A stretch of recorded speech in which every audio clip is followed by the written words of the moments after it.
شروع اللہ کے نام سے جو رحمان و رحیم ہے۔ قطار در قطار صف باندھنے والوں کی قسم، پھر ان کی قسم جو ڈانٹنے پھٹکارنے والے ہیں، پھر ان کی قسم جو کلام نصیحت سنانے والے ہیں۔ تمہارا معبود حقیقی بس ایک ہی ہے، وہ جو زمین اور آسمانوں کا اور تمام ان چیزوں کا مالک ہے جو زمین و آسمان میں ہیں، اور سارے مشرقوں کا مالک۔ ہم نے آسمان دنیا کو تاروں کی زینت سے آراستہ کیا ہے اور ہر شیطان سرکش سے اس کو محفوظ کر دیا ہے۔ یہ شیاطین ملائے اعلیٰ کی باتیں نہیں سن سکتے، ہر طرف سے مارے اور ہانکے جاتے ہیں، اور ان کے لیے پیہم عذاب ہے۔ ہم اگر کوئی ان میں سے کچھ لے اڑے تو ایک تیز شعلہ اس کا پیچھا کرتا ہے۔ اب ان سے پوچھو، ان کی پیدائش زیادہ مشکل ہے یا ان چیزوں کی جو ہم نے پیدا کر رکھی ہیں؟ ان کو تو ہم نے لیس دار گارے سے پیدا کیا ہے۔ تم اللہ کی قدرت کے کرشموں پر حیران ہو اور یہ اس کا مذاق اڑا رہے ہیں۔ سمجھایا جاتا ہے تو سمجھ کر نہیں دیتے، کوئی نشانی دیکھتے ہیں تو اسے ٹھٹوں میں اڑاتے ہیں اور کہتے ہیں یہ تو صریح جادو ہے۔ بھلا کہیں ایسا ہو سکتا ہے کہ جب ہم مر چکے ہوں اور مٹی بن جائیں اور ہڈیوں کا پنجر رہ جائیں، اس وقت ہم پھر زندہ کر کے اٹھا کھڑے کیے جائیں؟ اور کیا ہمارے اگلے وقتوں کے آباء و اجداد بھی اٹھائے جائیں گے؟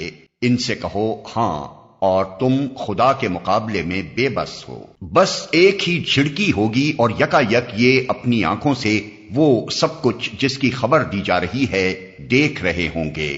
اس وقت یہ کہیں گے ہائے ہماری کمبختی، یہ تو یوم الجزا ہے، یہ وہی فیصلے کا دن ہے جسے تم جھٹلایا کرتے تھے۔ حکم ہوگا گھیر لاؤ سب ظالموں کو اور ان کے ساتھیوں اور ان معبودوں کو جن کی وہ خدا کو چھوڑ کر بندگی کیا کرتے تھے، پھر ان سب کو جہنم کا راستہ دکھاؤ اور ذرا انہیں ٹھہراؤ، ان سے کچھ پوچھنا ہے۔ کیا ہو گیا ہے تمہیں؟ اب کیوں ایک دوسرے کی مدد نہیں کرتے؟ ارے آج تو یہ اپنے آپ کو اور ایک دوسرے کو حوالے کیے دے رہے ہیں۔ اس کے بعد یہ ایک دوسرے کی طرف مڑیں گے اور باہم تکرار شروع کر دیں گے۔ پیروی کرنے والے اپنے پیشواؤں سے کہیں گے تم ہمارے پاس سیدھے رخ سے آتے تھے۔ وہ جواب دیں گے نہیں، بلکہ تم خود ایمان لانے والے نہ تھے، ہمارا تم پر کوئی زور نہ تھا، تم خود ہی سرکش لوگ تھے۔ آخر کار ہم اپنے رب کے اس فرمان کے مستحق ہو گئے کہ ہم عذاب کا مزہ چکھنے والے ہیں، سو ہم نے تم کو بہکایا، ہم خود بہکے ہوئے تھے۔ اس طرح وہ سب اس روز عذاب میں مشترک ہوں گے۔ ہم مجرموں کے ساتھ یہی کچھ کیا کرتے ہیں۔ یہ وہ لوگ تھے کہ جب ان سے کہا جاتا اللہ کے سوا کوئی معبود برحق نہیں ہے تو یہ گھمنڈ میں آ جاتے تھے اور کہتے تھے کیا ہم ایک شاعر مجنون کی خاطر اپنے معبودوں کو چھوڑ دیں، حالانکہ وہ حق لے کر آیا تھا اور اس نے رسولوں کی تصدیق کی تھی۔ اب ان سے کہا جائے گا کہ تم لازماً دردناک سزا کا مزہ چکھنے والے ہو، اور تمہیں جو بدلہ بھی دیا جا رہا ہے انہی اعمال کا دیا جا رہا ہے جو تم کرتے رہے ہو۔ مگر اللہ کے چیدہ بندے اس انجام بد سے محفوظ ہوں گے۔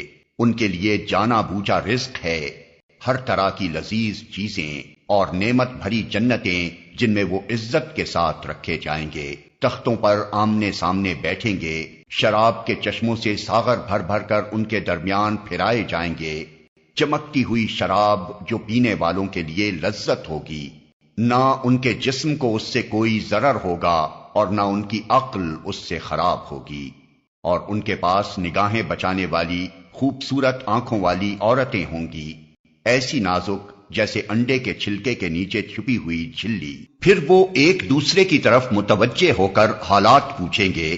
ان میں سے ایک کہے گا دنیا میں میرا ایک ہم نشین تھا جو مجھ سے کہا کرتا تھا کیا تم بھی تصدیق کرنے والوں میں سے ہو؟ کیا واقعی جب ہم مر چکے ہوں گے اور مٹی ہو جائیں گے اور ہڈیوں کا پنجر بن کر رہ جائیں گے تو ہمیں جزا و سزا دی جائے گی؟ اب کیا آپ لوگ دیکھنا چاہتے ہیں کہ وہ صاحب اب کہاں ہیں؟ یہ کہہ کر جو ہی وہ جھکے گا تو جہنم کی گہرائی میں اس کو دیکھ لے گا اور اس سے خطاب کر کے کہے گا خدا کی قسم تو مجھے تباہ ہی کرنے والا تھا، میرے رب کا فضل شامل حال نہ ہوتا تو آج میں بھی ان لوگوں میں سے ہوتا جو پکڑے ہوئے آئے ہیں۔ اچھا تو کیا اب ہم مرنے والے نہیں ہیں؟ موت جو ہمیں آنی تھی وہ بس پہلے آ چکی، اب ہمیں کوئی عذاب نہیں ہونا۔ یقیناً یہی عظیم الشان کامیابی ہے۔ ایسی ہی کامیابی کے لیے عمل کرنے والوں کو عمل کرنا چاہیے۔ بولو یہ ضیافت اچھی ہے یا زقوم کا درخت؟ ہم نے اس درخت کو ظالموں کے لیے فتنہ بنا دیا ہے۔ وہ ایک درخت ہے جو جہنم کی تہہ سے نکلتا ہے، اس کے شگوفے ایسے ہیں جیسے شیطانوں کے سر۔ جہنم کے لوگ اسے کھائیں گے اور اسی سے پیٹ بھریں گے، پھر اس پر پینے کے لیے ان کو کھولتا ہوا پانی ملے گا، اور اس کے بعد ان کی واپسی اسی آتش دوزخ کی طرف ہوگی۔ یہ وہ لوگ ہیں جنہوں نے اپنے باپ دادا کو گمراہ پایا اور انہی کے نقش قدم پر دوڑ چلے، حالانکہ ان سے پہلے بہت سے لوگ گمراہ ہو چکے تھے اور ان میں ہم نے تنبیہ کرنے والے رسول بھیجے تھے۔ اب دیکھ لو کہ ان تنبیہ کیے جانے والوں کا کیا انجام ہوا۔ اس بد انجامی سے بس اللہ کے وہی بندے بچے ہیں جنہیں اس نے اپنے لیے خالص کر لیا ہے۔ ہم کو اس سے پہلے نوح نے پکارا تھا تو دیکھو کہ ہم کیسے اچھے جواب دینے والے تھے۔ ہم نے اس کو اور اس کے گھر والوں کو کرب عظیم سے بچا لیا اور اسی کی نسل کو باقی رکھا اور بعد کی نسلوں میں اس کی تعریف و توصیف چھوڑ دی۔ سلام ہے نوح پر تمام دنیا والوں میں۔ ہم نیکی کرنے والوں کو ایسی ہی جزا دیا کرتے ہیں۔ در حقیقت وہ ہمارے مومن بندوں میں سے تھا، پھر دوسرے گروہ کو ہم نے غرق کر دیا۔ اور نوح ہی کے طریقے پر چلنے والا ابراہیم تھا جب وہ اپنے رب کے حضور قلب سلیم لے کر آیا۔ جب اس نے اپنے باپ اور اپنی قوم سے کہا، یہ کیا چیزیں ہیں جن کی تم عبادت کر رہے ہو؟ کیا اللہ کو چھوڑ کر جھوٹ گھڑے ہوئے معبود چاہتے ہو؟ آخر اللہ رب العالمین کے بارے میں تمہارا کیا گمان ہے؟ پھر اس نے تاروں پر ایک نگاہ ڈالی اور کہا، میری طبیعت خراب ہے۔ چنانچہ وہ لوگ اسے چھوڑ کر چلے گئے۔ ان کے پیچھے وہ چپکے سے ان کے معبودوں کے مندر میں گھس گیا اور بولا، آپ لوگ کھاتے کیوں نہیں ہیں؟ کیا ہو گیا آپ لوگ بولتے بھی نہیں؟ اس کے بعد وہ ان پر پل پڑا اور سیدھے ہاتھ سے خوب ضربیں لگائی۔ واپس آ کر وہ لوگ بھاگے بھاگے اس کے پاس آئے۔ اس نے کہا، کیا تم اپنی ہی تراشی ہوئی چیزوں کو پوجتے ہو، حالانکہ اللہ ہی نے تم کو بھی پیدا کیا ہے اور ان چیزوں کو بھی جنہیں تم بناتے ہو؟ انہوں نے آپس میں کہا، اس کے لیے ایک الاؤ تیار کرو اور اسے دہکتی ہوئی آگ کے ڈھیر میں پھینک دو۔ انہوں نے اس کے خلاف ایک کارروائی کرنا چاہی تھی، مگر ہم نے انہی کو نیچا دکھا دیا۔ ابراہیم نے کہا، میں اپنے رب کی طرف جاتا ہوں، وہی میری رہنمائی کرے گا۔ اے پروردگار، مجھے ایک بیٹا عطا کر جو صالحوں میں سے ہو۔ اس دعا کے جواب میں ہم نے اس کو ایک حلیم بردبار لڑکے کی بشارت دی۔ وہ لڑکا جب اس کے ساتھ دوڑ دھوپ کرنے کی عمر کو پہنچ گیا تو ایک روز ابراہیم نے اس سے کہا، بیٹا میں خواب میں دیکھتا ہوں کہ میں تجھے ذبح کر رہا ہوں، اب تو بتا تیرا کیا خیال ہے؟ اس نے کہا، ابا جان، جو کچھ آپ کو حکم دیا جا رہا ہے اسے کر ڈالیے، آپ انشاءاللہ مجھے صابروں میں سے پائیں گے۔ آخر کو جب ان دونوں نے سرے تسلیم خم کر دیا اور ابراہیم نے بیٹے کو ماتھے کے بل گرا دیا اور ہم نے ندا دی کہ اے ابراہیم، تو نے خواب سچ کر دکھایا، ہم نیکی کرنے والوں کو ایسی ہی جزا دیتے ہیں۔ یقیناً یہ ایک کھلی آزمائش تھی اور ہم نے ایک بڑی قربانی فدیے میں دے کر اس بچے کو چھڑا لیا، اور اس کی تعریف و توصیف ہمیشہ کے لیے بعد کی نسلوں میں چھوڑ دی۔ سلام ہے ابراہیم پر، ہم نیکی کرنے والوں کو ایسی ہی جزا دیتے ہیں۔ یقیناً وہ ہمارے مومن بندوں میں سے تھا، اور ہم نے اسے اسحاق کی بشارت دی، ایک نبی صالحین میں سے، اور اسے اور اسحاق کو برکت دی۔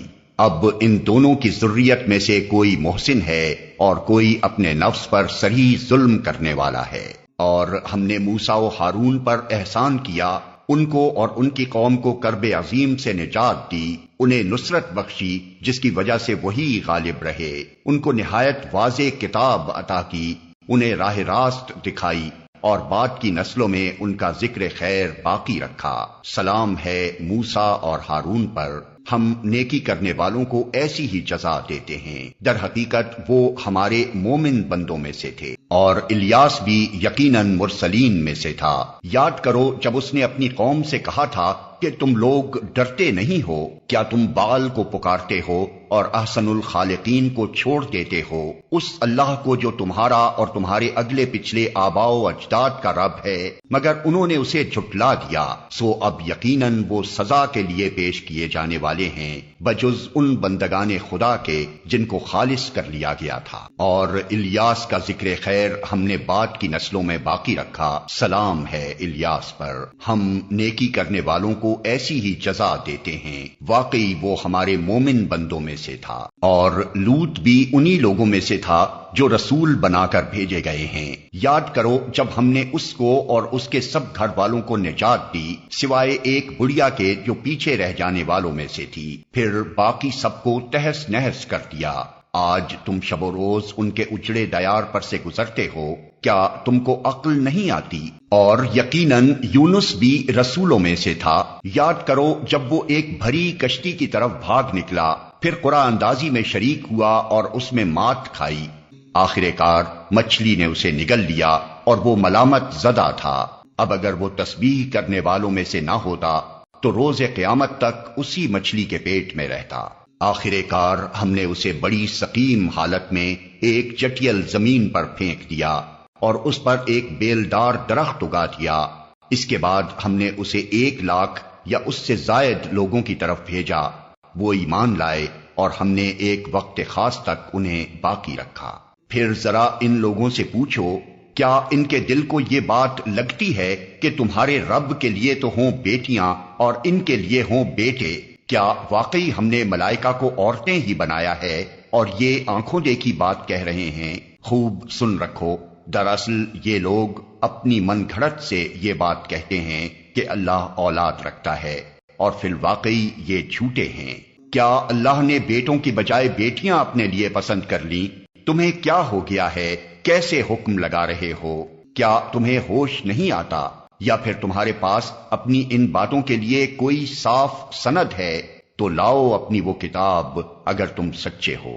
انہوں نے اللہ اور ملائکہ کے درمیان نسب کا رشتہ بنا رکھا ہے، حالانکہ ملائکہ خوب جانتے ہیں کہ یہ لوگ مجرم کی حیثیت سے پیش ہونے والے ہیں، اور وہ کہتے ہیں کہ اللہ ان صفات سے پاک ہے جو اس کے خالص بندوں کے سوا دوسرے لوگ اس کی طرف منسوب کرتے ہیں۔ بس تم اور تمہارے یہ معبود اللہ سے کسی کو پھیر نہیں سکتے مگر صرف اس کو جو دوزخ کی بھڑکتی ہوئی آگ میں جھلسنے والا ہو۔ اور ہمارا حال تو یہ ہے کہ ہم میں سے ہر ایک کا ایک مقام مقرر ہے، اور ہم صف بستہ خدمتگار ہیں اور تسبیح کرنے والے ہیں۔ یہ لوگ پہلے تو کہا کرتے تھے کہ کاش ہمارے پاس وہ ذکر ہوتا جو پچھلی قوموں کو ملا تھا تو ہم اللہ کے چیدہ بندے ہوتے، مگر جب وہ آ گیا تو انہوں نے اس کا انکار کر دیا۔ اب عنقریب انہیں اس روش کا نتیجہ معلوم ہو جائے گا۔ اپنے بھیجے ہوئے بندوں سے ہم پہلے ہی وعدہ کر چکے ہیں کہ یقیناً ان کی مدد کی جائے گی اور ہمارا لشکر ہی غالب ہو کر رہے گا۔ بس اے نبی، ذرا کچھ مدت تک انہیں ان کے حال پر چھوڑ دو اور دیکھتے رہو، عنقریب یہ خود بھی دیکھ لیں گے۔